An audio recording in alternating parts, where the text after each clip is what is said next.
8. You know that 2 a.m. moment when your brain replays a conversation from 3 years ago uninvited? What if I told you overthinking isn't actually about finding answers?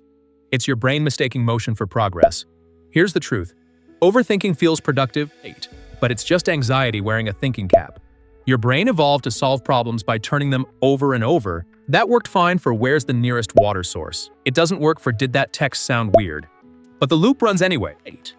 Because your brain can't tell the difference between a real threat and an awkward Slack message. Everyone knows someone who just decides things and moves on. They're not smarter than you. They just know something you're about to learn, 8. Overthinking sells itself as due diligence. I just need to think this through one more time. But here's the trap. Your brain isn't actually searching for the right answer. It's searching for the feeling of certainty. And that feeling almost never arrives, 8. No matter how many times you replay it, your friend takes 2 hours to reply to a text, and you run through 6 possible explanations before bed. None of them get you closer to the truth. They just delay the discomfort of not knowing. When you understand this, the loop loses its grip, 8. You're not one more replay away from clarity. You were never going to think your way to certainty. You were only ever going to tolerate the not knowing, or not. Chapter 2. The rehearsal illusion most overthinking isn't about the future, 8. It's rehearsal for a performance that already happened. You already sent the email. You already had the conversation.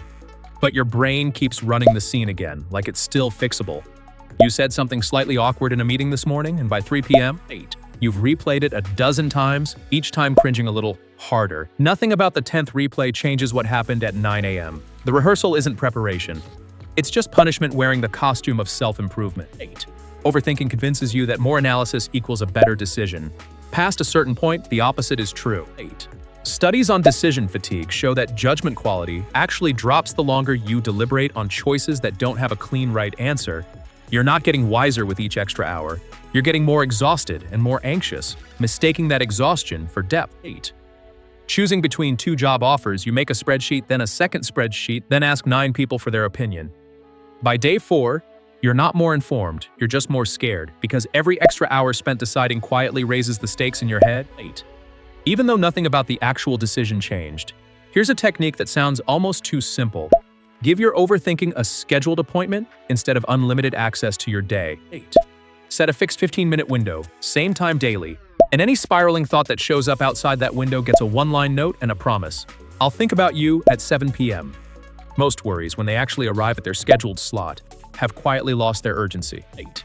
The ones that haven't get your full, undistracted attention for those 15 minutes, this isn't suppression.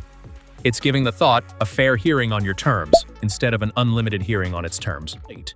Overthinking lives almost entirely in your head, which means one of the fastest ways out of it is getting out of your head. A racing mind calms down faster through the body than through more thinking. A short walk, 5 slow breaths, splashing cold water on your face, 8. None of these solve the problem. All of them interrupt the loop long enough for your nervous system to downshift out of alarm mode, which is usually the only thing actually keeping the spiral going. Next time you catch yourself 3 replays deep into a conversation from last Tuesday, 8. Don't try to think your way out. Stand up, walk to the window, take 5 breaths. The thought will probably still be there, but it'll be quieter, and quieter is where good decisions actually get made, 8. The person who doesn't spiral for hours over a slightly off text message isn't wired differently than you. They just stopped mistaking more thinking for more clarity a long time ago. You can stop too, starting with the very next thought that won't let you sleep, 8. If this helped untangle something in your head, hit like, drop a comment with the loop you're currently stuck in, and subscribe for more.